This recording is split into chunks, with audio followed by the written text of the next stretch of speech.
put your daughter on the stage, Mrs. Worthington. Don't put your daughter on the stage. My original intention was to become a boilermaker, like my father and his father before him and his father before him. We got a long line of boilermakers.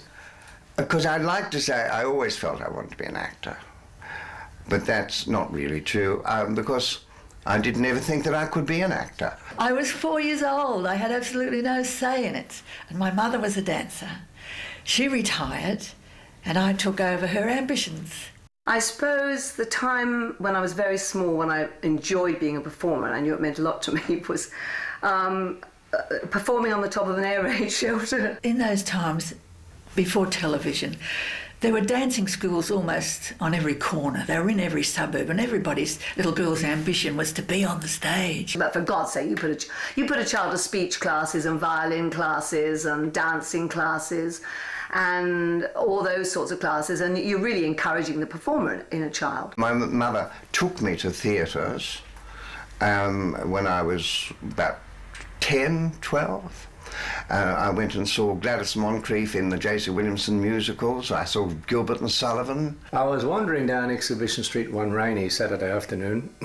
Everything in my childhood was it was quite strange. It was it was raining, or coming from Richmond, it was sort of black and yellow.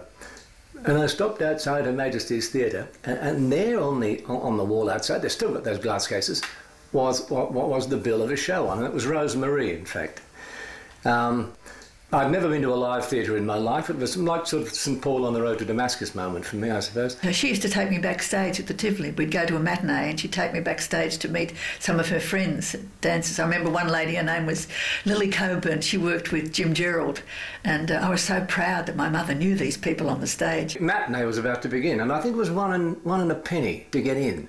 The Cinema Richmond was only sixpence, so it was more than double, but nevertheless, this urge, I don't know what it was, I paid my one and a penny, went in up to the gods, you know, up the stairs, up the stairs, up the stairs, and sat up in the upper circle of Her Majesty's, or His Majesty's as it was in those days, and looked down at the stage, and this beautiful red plush and gilt curtain, and the footlights came on. They don't have footlights these days, which is a great pity.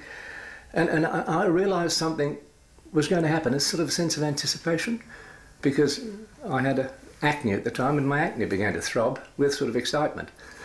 And then the orchestra came into the orchestra pit, and I thought, my God, you know, live musicians, never seen them before in my life. And then the overture began. And it was just one of those moments I'll never forget. The curtain went up, and there was colour. I saw colour for the first time. The magic of it all was this was before television. You see, it's a whole different era. Theatre and radio were the only entertainment mediums. I joined the University Dramatic Society, and I did, while I was there, production of I Am a Camera, you know, that Cabaret was based on. I was a very green, innocent sort of girl. I had no sexual experience or anything like that, but I threw myself into that role. And Peter O'Toole was at the Old Vic Theatre Company, because Bristol has a marvellous dramatic tradition, and he was there, and he came to see it, and he came back with a bunch of violets for me and invited me to a party and said, you know, you should be acting, you should be an actress. I saw a friend of mine in the chorus of Gilbert and Sullivan, and so I whipped down backstage and said, how did you get in there? And he said, you go along and audition. I went home and I wrote letters to every manager of every live theatre in Melbourne. That's how naive I was. It must have been a shocking letter, because as I failed my merit certificate at the end of primary school, and all these misspellings, and you know, the old pen and the blots on the paper, and I'm trying to soak up the blots. And that was in those days what we had. J.C. Williamson's, that's His Majesty's as it was then, the comedy. We had the Princess with Garnet Carroll possibly, and that or Fuller's, who probably owned the Princess in those days. The King's Theatre, the Tivoli. One person replied. And then I realised, of course, that I couldn't be a chorus boy.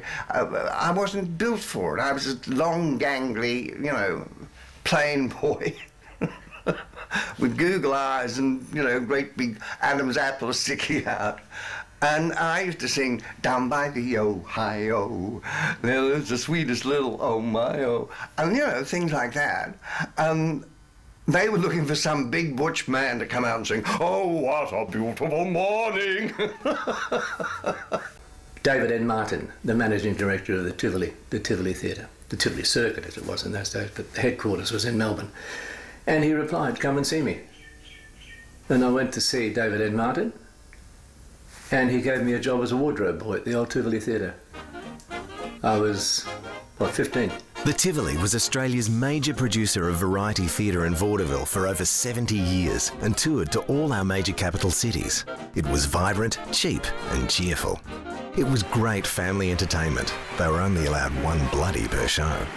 Its vast assortment of acts included comedians, acrobats and ventriloquists, but most popular of all were its scantily clad chorus girls, fondly known as the Tivoli Tappers. I used to do Gracie Fields impressions, you know, biggest aspidester in the world. And now I've come here to speak to the ladies. We girls have been trod on too long. It's quite plain to see it takes people like me to find out what's right and what's wrong. I was 5. I kept going back and auditioning and auditioning. And eventually, this guy, Stanley Willis-Croft, an English director, was out here to do salad days. And I went and sang a song called Yip-I-I-D-I-A. No, I had a dancing teacher who was sort of a manager, and she'd send me out on these jobs, and she had little cards printed. Val Jellay, tip-top tapper. Yip-I-I-D-I-A, yip-I-I-D-I-A. I was having fun, and all the other kids had to go home and be strict with their parents, and I'd get taken to dancing classes. And mind you, I'd be all falling asleep on my mother's shoulder on the tram coming home, and had to go to school the next morning. And inevitably, I'd go to school when the photographer came to take a class photo, and I'd have my hair set because I'd be working that night, earning my 2 shillings or whatever it was. Oh, I remember the money because it was 5 guineas, so it was £5, 5 shillings, despite all that education and training. And I started, you know, so I had to get an agent. I didn't get an agent. I thought, I'm not going to pay an agent 10%, I'm going to do it myself. 4pence halfpenny. I can't remember. It was very, I honestly can't remember, but it was very, not much. But it was a hell of a lot more than I'd been getting as an airways clerk. When others would be up in the dressing room, I'd always stay down and get ready for the next entrance and get down early and stand side stage and watch. I'd watch all the gear act, you know, all the acrobats and the jugglers and magicians. It all fascinated me. And I was often the girl that helped the magician or the juggler throwing the props up or something. You know, I felt like I was a principal, you know, doing all that stuff. Roy Reen had this magical quality. I've never ever seen any other comic with it in my life before. He could walk on stage and hold that audience for 5 minutes, easily 5 minutes, which is a hell of a long time, without opening his mouth. Just walking around the stage and looking at the audience, and they would be rolling in the aisles. It was an unbelievable talent. Oh, the comedians, Jim Gerald, George Wallace, Roy Reen, Mo, they were just wonderful. I was afraid of them, really afraid of them, because they were so strict. Comedy's a very serious business. You know, if I breathed in the wrong place, I got jumped on, you know, and I was really afraid of them. And just this evocative smell, the jugglers, you know, warming up, the acrobats, there was Roy Reen ready to go on, they're all the showgirls. And I thought, my God, who wants to be a Boilermaker? Ho-ho! You know? Don't put your daughter on the stage, Mrs. Worthington, don't put your daughter on the stage. Though they said at the School of Acting she was lovely as Peer Gynt, I'm afraid on the whole an ingenue role would emphasize her squint. She's a big girl, and though her teeth are fairly good, she's not the type I ever would be eager to engage. No more buts, Mrs. Worthington, nuts, Mrs. Worthington, don't put your daughter on the stage.